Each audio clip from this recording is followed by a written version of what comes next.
Hi, my name's Alicia, and today I'm going to be talking about the microbe Clostridium botulinum. So, Clostridium botulinum is a type of bacteria, and it stains purple in a common lab test called gram staining. So, we also consider it a gram-positive bacterium. It also looks like tiny, like rods or like tiny little cylinder shapes, and they usually are found alone or in pairs or in really small chains. One important thing about this bacterium is that it is anaerobic. So that means that it doesn't like oxygen. And in fact, when there's no oxygen, it grows best when there is no oxygen. So it grows best in places like in canned foods or also in deep wounds. Another cool thing is that this bacterium can form spores. And spores are like tiny survival capsules. So when conditions aren't good, this bacteria can kind of hide inside these spores, which protects them from heat, drying up, or even chemicals. And then once like conditions improve, so when there's less oxygen, the spores kind of wake up and grow again. And finally, this bacterium makes a really dangerous toxin. And this toxin essentially causes this disease called botulism.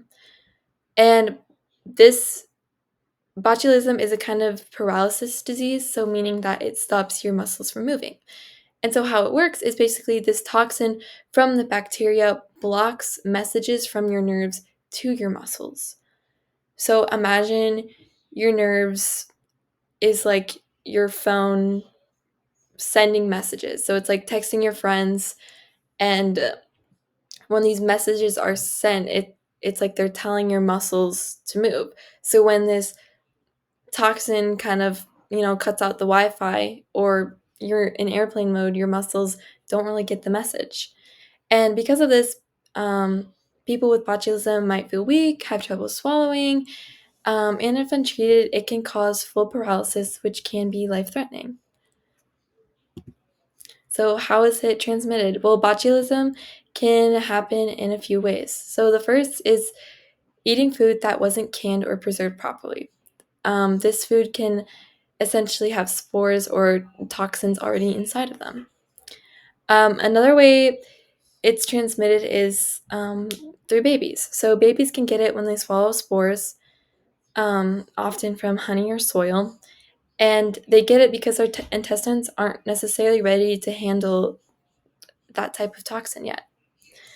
And then also, sometimes the bacteria can get into wounds and grow there, releasing the toxin inside the body.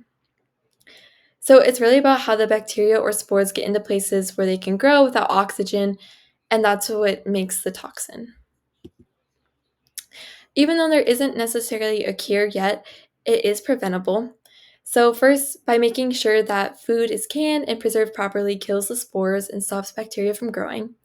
Um, Another way it's preventable is if you don't give honey to babies or infants really under one, as it can contain spores that their bodies aren't ready for.